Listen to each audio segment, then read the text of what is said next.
Hi, welcome to another episode of the Bonsai Stuff podcast. It's me, Scott Martin, as always, from Bonsai Matsu, and thank you for listening in. This episode of the podcast is going to talk about a lesson that I learnt in 2016 in Japan, studying when it was getting to the pointy end of where I felt my stays were coming. So it's quite interesting, being exhausted, having to work to a certain level. So that should be an interesting story for everybody. Also, what I'm doing around my yard at the moment, doing a lot with customers. So where we're at, it's autumn, where I'm based, autumn, fall, depending on which hemisphere you're in. But it's important work, and I just want to have a yak about a few things that I've picked up along the way with that. And also, sadly, a few of my photos have been taken and used off social media by scammers, and I've been notified by a few people that have been ripped off, which annoys me no end.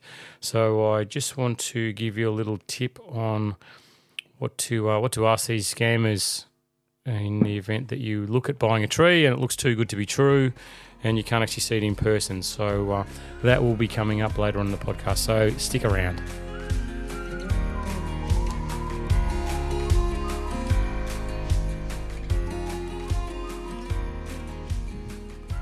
So around the yard at the moment, being mid-autumn, there's been bucket loads of fertilising. And if you're not fertilising now, as I said before in podcasts, you're crazy.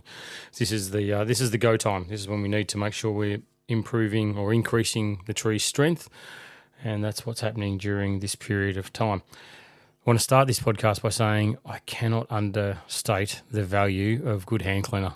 Oh my God.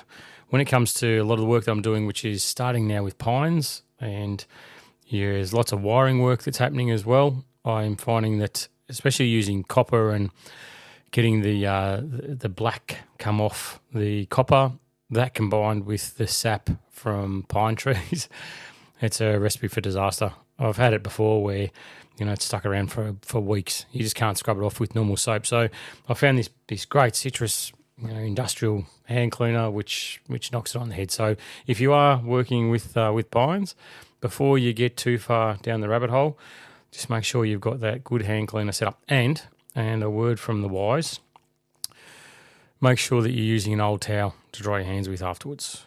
That's just a tip for anyone out there that wants to stay in a successful relationship. It's much safer to use a rag than one of your best towels. So anyway, just from experience. All right, so work at the moment, I'm definitely working on my black pines and starting with those pines that weren't necessarily decandled last year. So I've got a few trees that I've put aside that were a little on the weaker side, so I decided to not proceed with decandling and have it to focus on a year of strength building for those trees, which has worked. It's worked lovely. The needle length has grown out because obviously decandling, you're hitting the reset button on the pine to shorten its growing period, get ramification, but you're effectively saying, okay, grow from spring, pick a time. Right now I'm going to cut all that off. You have to start again. And we're shortening the growing period by doing that decandling process, which means your needles are naturally smaller. So by not decandling, I've got a lot longer needles on each of the areas of the tree. And to be honest with you, I don't fuss about needle length. And I mention this to everyone that I talk to about black pines. There's a real concerted effort by everyone involved with pines. How do I get my needle shorter? And don't worry about it. If you've got a healthy pine and you can decandle it, then within a year, 2 years, your needles are on track. Your needles fall into line. But I don't like cutting needles on black pines. Have I done it? Yep, sure have. On little trees where I get the odd needle here or there sticking out of the silhouette, I'll go and cut it. But overall, my approach is that I want to keep the needles long because they're long there for a reason. I'm obviously haven't decandled an area, which means the needles have grown longer. Why haven't I decandled it? Because it's a weaker area. Do I really care what it looks like in a photo, or do I care about the strength of the tree? I'm going to tip always towards the strength of the tree every single time, every day of the week. So it's a driver for me to say, don't worry about needle length, just worry about strength, individual areas of strength that I'm trying to build up. And if it's over the whole tree, then there's been a bloody good reason why I haven't decandled it. So don't go and cut the needles because I'm just going to undo the hard work that I've taken a step backwards by not decandling last year don't go and continue that step backwards by cutting the needles just to make it look pretty for me. Really, and that's all it's for. It's for me, because while I love everyone's opinion and I love putting nice trees up, because it sort of hopefully is an inspiration to people. That's part of what I do, inform, inspire, and involve are the three keys that I live Bonsai Matsu by, and that's sort of where the social media side comes from me. But if I go and cut these needles just to make them look great, and it's a task which is not achievable by everyone else out there that looks at those photos without actually cutting their needles. And by cutting the needles, you're going to reduce the strength on the tree and make all these horrible brown tips on your needles on your pines. Is it worth it, or am I sort of being counterintuitive with what I'm doing? So, I definitely my preference is not to cut needles on the trees. But I've started the decandling process. The cleanup process of plucking the old needles and going through and bud selecting and maybe opening up a few areas that are a bit too dense at the moment. Starting with the trees that weren't decandled, working through smaller trees, which I've already done, and getting to the point where now I'm working on some of the larger pines. And with that too, it's also I've started the fertilising of my black pines, which I'd held off at the start of autumn because I was still growing. They were still vibrant. They were still pushing needle length and bud length. Now that as we've got into colder weather down here in Melbourne, it's certainly slowed that process down. So now it's time to plough the fertiliser on there and really soup up those trees so they can get as strong as they possibly can. So then, the idea is that when spring gets here, that growth takes off. And when that growth takes off, it means that the individual areas where I'm going to be decandling from are going to have the strength to pop out lots of growth. And that's what my focus is now. Fertilising now for what I'm going to be doing in 7 months down the track when I'm decandling. And that's the way I think it should be. I'm also going through doing an autumn prune on my deciduous trees as they're starting to change colour, which is I love it. I love the change of season. I love it. I rabbit on about it all the time, but I love every change of season. But autumn is one of those ones that when it gets here, it's like, yeah, that's right. That's why I keep that tree. That's why I go out there in spring on that maple and I pinch for an hour a day for the first 2 weeks of spring to make sure that I get all that growth nice and tight. That's why I bring it in summer and I do a partial defoliation to make sure I get sunlight and airflow into those inner buds. So next spring it's going to grow and it's not just going to be a dense mass of needles. This is the time that it pays the dividends for me when you start to see that beautiful colour. As fleeting as it might be, is it? Some people have said to me, is it sort of worth all the hard work for that really short window of appreciation that you get? And for me, even if it's one day, I'd still do it. And I have a lot of trees that I think about the same way. My prunus, my plum trees. Vast majority of the year, for me, and I'm not being rude about it, but I'm sort of like, yeah, whatever. They're okay. They're nice. They're good trees. They've got stories. They've got feeling. They've got good structure. They've got lovely bark. They're in nice pots. They might be rid over rocks or what. So there's a lot going for them. But all in all, the only thing that I really, really love about that species is flowering in spring. And when that comes, it's like, yep, come to the front. And they depending on weather and wind and whatever, how much rain you're going to get, how long are those flowers going to last? Is it a day? Is it 2 days? Is it the whole tree going to come out in one hit, or is it going to come out in bits and pieces? So sort of half the tree comes out, you get a shocking storm, they're all gone, then the rest of the tree comes out. So is that really small window of opportunity to get gratification from these trees worth it? Yeah, for me, yes. Yeah, it will. Every day of the week, I will have, a range of these trees at different sizes in my collection. So that fleeting little window that you see, that opportunity for me to sit there with a coffee in the morning and go, that's why. That's why I repot you. That's why I water you every day. That's why I fertilise you. That's why I prune you. That's why I spray for bugs. That's why, that's why I spend time with you, is for that 1 or 2 days of the year. Does it make me happy? Yeah, damn right it does. So the other thing that I wanted to talk about today for those in the Southern Hemisphere where these trees are starting to change colour is the need to clean up the debris. For me, it's a nightmare. I don't know if you can hear it in my voice, but I've got this this enormous pin oak over part of my collection, and I love it. It's a really nice tree, really beautiful. It has a lot of wildlife.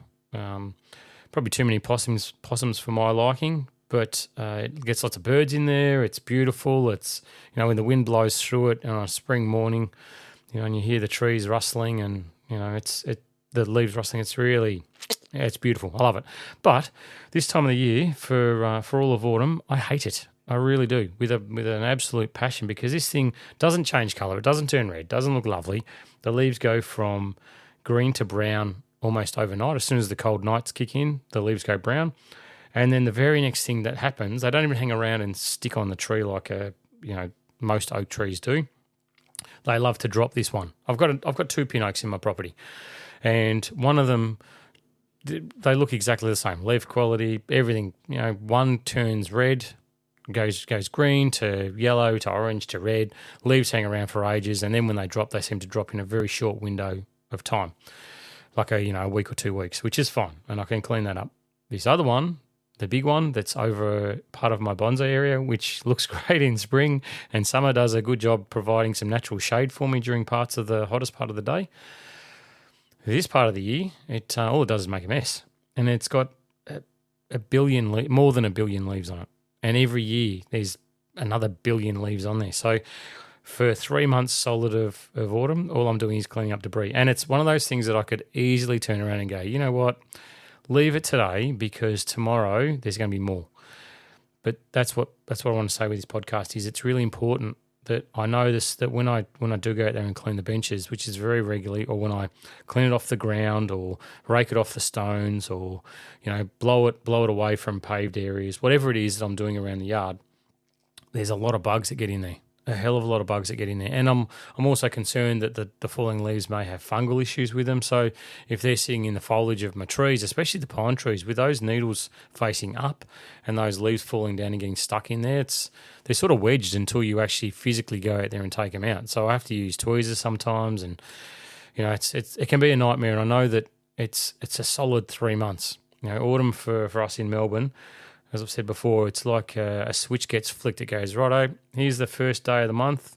Autumn's here, bang, everything changes. The weather changes, the cool nights start to come, the leaves start to change on trees, and it all happens pretty methodically.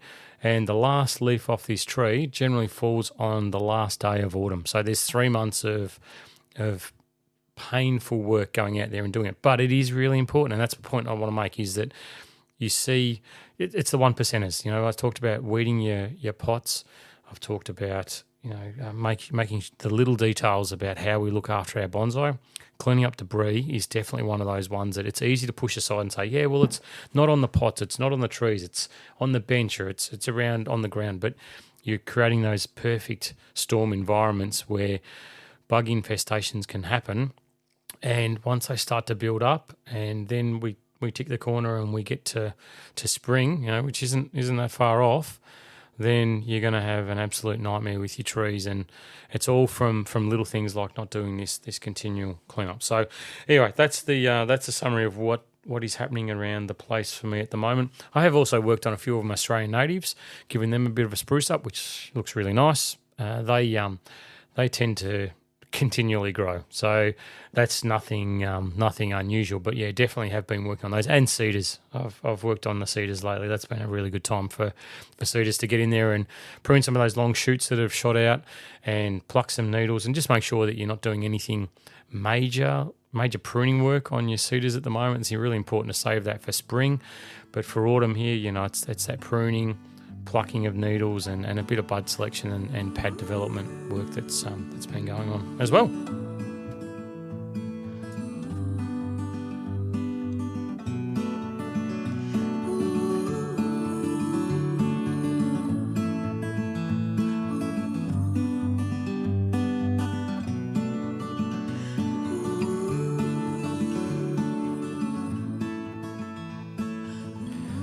Now, we live in this online world. We love buying stuff, and the last couple of stupid years of what we've been through everywhere has it seems to have encouraged a lot of online acquisitions of things, which I'm part of as well. I'm guilty of as well. And it's not a negative thing, but there is really now a negative spin on it with these scammers. And I never in my life would have thought people would be getting scammed online for buying bonsai.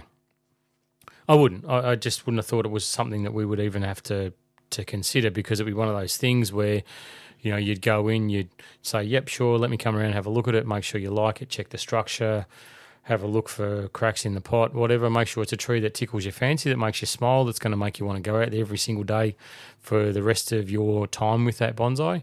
But it doesn't happen like that now, because, shipping has improved. People are willing to package things up, move them around the globe at a drop of the hat. And the techniques we're using for shipping trees are really good, and they're arriving safe.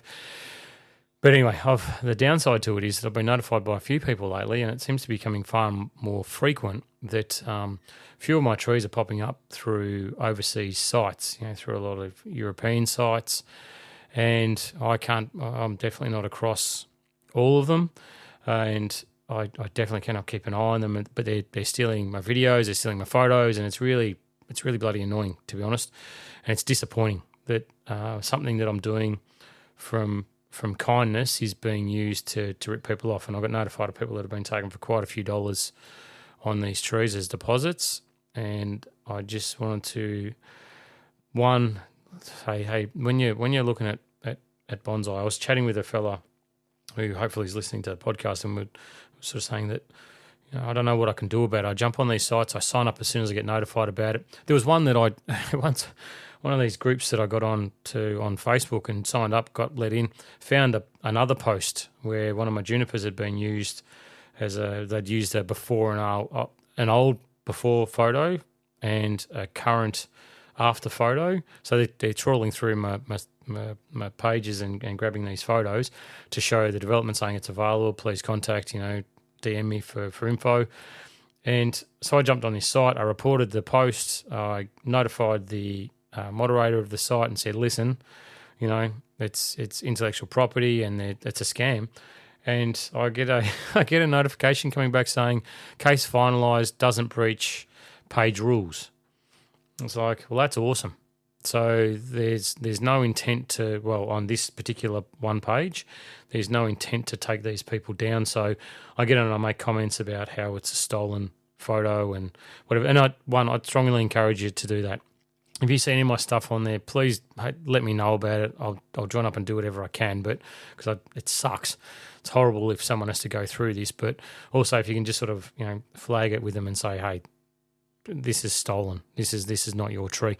But to sort of, I was trying to, as I was saying, I was chatting with someone and I was trying to work out a method where you could say to someone, because what they're doing is they're going through my videos as well. So when someone says, can you show me a shot of the structure of the tree, they're actually pausing the video, screenshotting that and saying, here you go, here's a photo of the structure of the tree, or here's a different angle, or here's whatever. So I can see why a lot of these people in the bonsai world are now doing photos or content where there's either a massive watermark on it or they're putting their face across the tree as well, so people can't get around these things and scam them. And I don't want to do that. I don't want to have watermarks on my stock, on my photos, because it's distracting for me. I really don't enjoy it when I'm looking at photos on social media, when I'm having downtime and feed up and I'm scrolling through going, that's beautiful, that's beautiful. I don't like it when I have to see someone's mug across it or a big watermark or whatever it is. So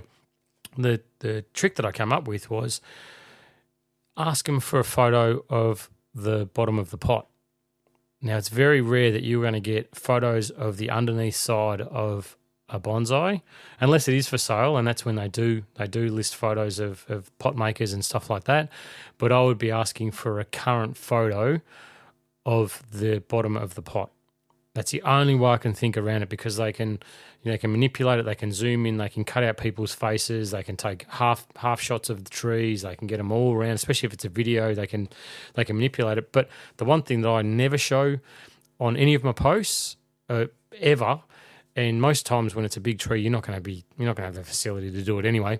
But if you get a photo of the chop on the pot, or if you get just a photo of the underneath side of the pot, ask them. If they can't do it, I'd be saying you can get stuffed, because there's so many people out there being taken and so many streams. I heard some figures the other day in Australia alone that it's somewhere in the billions of dollars of people of money that's been taken from people innocently across a range of different things that's been reported, and I think it's actually more. So I just don't want bonsai to fall into that category. So I am never going to show the bottom of pots for these scammers to take advantage of people, and I'd be inclined to say that if it's a really good way that I could think of. Maybe I'm wrong. Maybe there are people putting out photos, but from what I've seen, no one tends to show the underneath side of a pot when they're doing a post on social media. So use that one, call it out for being what it is, and please notify me or whoever it is that has the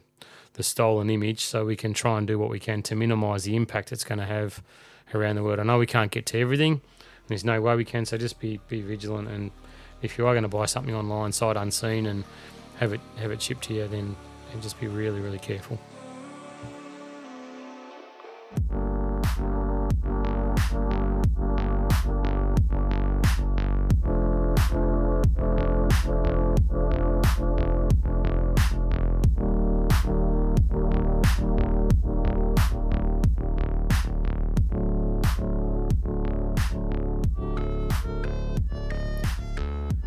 So in 2016, I went back to Atienne for another trip over there, and it was getting towards the latter end, and I felt confident. I'd worked bloody hard on my techniques, and by then my Bonsai Matsu business had fired up and was rolling, and I was having a lot more interaction, seeing a lot more different species, and working on things, from start to finished, first wire on a tree to last prune to make it perfect. And I'd been involved with a lot of shows, and I just, by then I'd felt like I'd sponged in as a hell of a lot of stuff, and as much as I could. And I was really going, this trip for Japan for me, when I was booking it, was to try and cement confidence in my mind that I'm on the right path. Look for little things. Look for the differential between an enthusiast and a professional, and take that with me to say, okay, it's not a tangible. It's not how you put wire on a branch. It's not how you repot a tree. It's not your spring pruning. It's like, what do professionals do different from what I was doing as a new professional, a fresh professional, looking at someone who's done it their whole life, having grown up in a bonsai nursery, first breath at home taken in a bonsai nursery until now. Like, what are they doing differently to me? And I'm in no way comparing myself or putting myself in that same category. I'm not that disrespectful, and I can never compare my experience with that. But I wanted to look for the one percenters, for the things that really make them stand out. And Mr. Tanaka, call him Oyakata, which sort of means father figure, because he takes you under his wing and they look after you, and it's a real sign of respect. So I really wanted to know what made Oyakata tick, and how he did things, and where his thought process was at, and so much that I wanted to sponge from this last trip, that it was about working on great trees and being in that environment and re-immersing myself in that culture, as always, which I love. But it was how do I become better at me being a bonsai professional, so everyone that I speak to, or everyone that I see, or everyone that I'm involved with in whatever way, whether it's physical or it's distance or it's an email or it's whatever, a message, how do I make it that I can make a difference, a positive difference to those people, and not just say a bunch of words, or not bamboozle people, not look down my snout at people and intimidate, but how do I lift up those people and encourage them and get them to thrive and get their bonsais to thrive? And what's the difference between me and everyone else out there that says they're potentially a bonsai professional? How do I make myself the best version I can possibly be? And that's really what my driver was for this trip. and my justification for it in my own mind. So the second day I got there, I'd worked on a little black pine. The first day I'd worked on it. So second day starts, and I was reading through my notes, having a look, and this is what I wanted to get to for today's podcast. Is this just a little snippet of it? Is that the pine itself, had one of the other apprentices there have a look over it. Of course, there's tweaks. There's always tweaks on trees. Trees I do myself, I put aside and go, they're perfect. A day or so later, I look at them and go, yep, tweak. And I reckon you could tweak something forever. And it's one of those things that you have to stop doing, because those continual tweaks can weaken the tree. Anyway, that's a whole nother story. Anyway, so I had one of these apprentices come over, have a look, made a few little tweaks to the tree, but all in all went, yeah, that's pretty good. That's looking nice. And then Oyakata came over to inspect the tree, and he was looking at the technique, not the design, which I found really interesting, because I hadn't actually mentioned the reason for my visit, but he was looking for not necessarily flaws, but my understanding and application of the technique of wiring and pruning and styling and positioning and everything. And it was good. It was the bending of my branches, and he was there. And I remember it for me, when you see sometimes on movies how the second hand on a clock just goes tick, tick, tick, and it just takes, time goes slow. I remember sitting there going, I didn't expect it. It wasn't a tree that I'd worked on to have inspected and reviewed like that. It was just a tree. It's just a bonsai. To me, that was just one of these ones you churn and burn. And by this stage, as I said, with Bonsai Matsu, I'd been punching out lots of work, and my own stuff had really jumped up a level. So to me, I just walked in and went, it's just another tree, just get onto it. No nerves, no, hey, what should I do here? It was just like, just do it. You know what to do, just get into it. So that's where I was. And he came over and inspected, and I can remember sitting there, dry mouth, gulp, looking around, geez, where can I hide? Where should I go outside and walk around the yard? And I went, no, just stay there, cop it, good or bad. He's a really kind person. He's a really good person, and he looks for positive. He points out flaws and, whatever, but it's going to be honest. That's the best word I can use for Oyakata, is that he's a very positive and honest person, which, hey, I try and emulate. That's one of the things that I picked up while I was there. And so he looked at it, felt like forever. Must have been only 4 or 5 minutes, something like that, but it felt like forever. He turned around, looked at me, smiled, and just said, next tree. And I went, that is, even now, like I've got bloody goosebumps on my arm as I say it, but it's one of those things that I look back on and go, you know what, this is it. This is your future. This right then and there, if you can do this to the point that someone like that, and he had there's no driver for him to say, yeah, good job. He didn't have to. He could have just said, oh, this part here or that part, whatever. But to turn around and go next tree with a smile on his face, it was like, that's awesome. And then the next tree that came in was I had a large white pine that I had to work my way through, removing wires again, as I talked about, and cut old needles and clean it up. And the job took 10 hours. So I'd had the morning, then it was 10 hours solid of this tree. This is all in the second day. And then I'd got to the point where I'd finished that. It was reviewed, it was inspected, it was given the sign-off, all good. I remember being so tired, sitting down at the end of the day going, that's hard work. And it's like, yep, we'll be back up again tomorrow morning, 6 o'clock, having breakfast, then we're straight into it again. It's just the way that this is.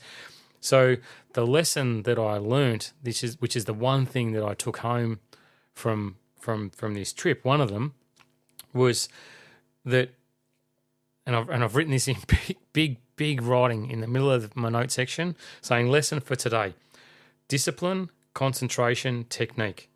Wash, rinse, repeat. And that's it.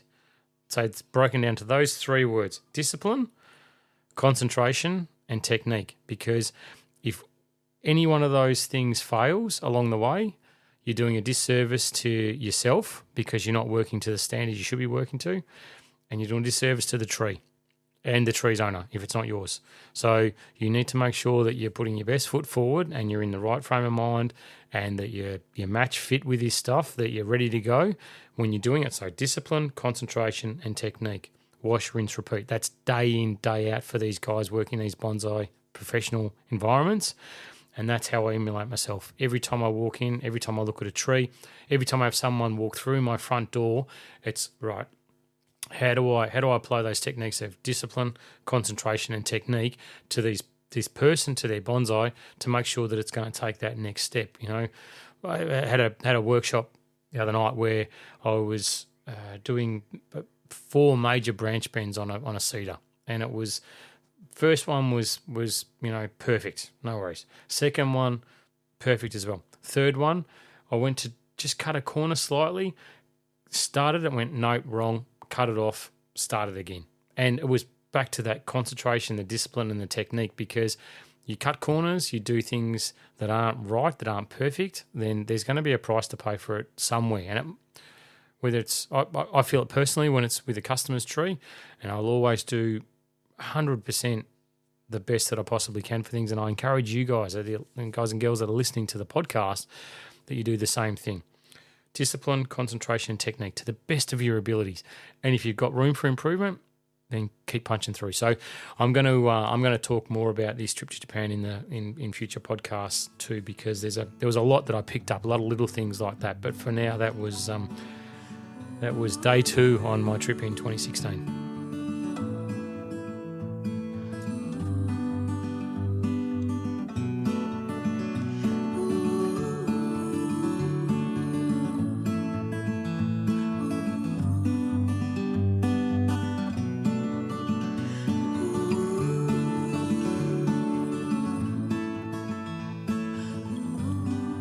Righto, thank you for making it this far. That brings us to the end of this episode of the Bonsai Stuff podcast. A couple of really important things in there about the scammers. Please be careful. I do feel bad, and I do take responsibility for it. I know I shouldn't, but that's how I feel. So I want to just raise it as a major issue that you feel dirty when people do that stuff, and it can reflect badly on everybody. The person who's ripped off, on me for supplying photos in one form or another. I know it's not necessarily my fault, but I wish there was something that could be done. But like I said, they're trawling through really old photos, years of photos to drag up this stuff. So just be really, really careful about it, and be smart with how you look at things. If you are in Australia, in Melbourne, anywhere really, keep up the fertilising. It's a really important time of year, whether it's spring or whether it's it's autumn. It's nice for the strength of your trees, and clean up. Make sure that you're on top of things. And I'm going to have a bit of a hiatus for next week's podcast, so sorry about that, but it won't be here following Monday. It will come later in the week, but I've got a bit of travelling doing with bonsai work, and it means that I will be away from my lovely podcast recorder. But there's plenty more to come. It's just going to be a little bit delayed for those people that are hanging for it on Monday mornings, which I love. I love hearing about it too. That it sort of starts the week on a bright note for bonsai lovers. I'm sorry, but the following Monday it's not going to be there. We'll be coming back very, very soon. Like I said, just a couple of days later. But until then, make sure that you are doing everything that you can in your power to be happy with your bonsais. And that makes that makes me happy. But the main thing is to make sure that they're strong and fit and healthy, and be prepared for things that are coming in the future. And just make sure that you get that smile on your dial when you're around them, having a beer or a wine or a cup of tea or just a glass of water. Just spend time with them, because they're good for us. They're cleansing of the soul, and they deserve everything we've got. Until next time, happy bonsai.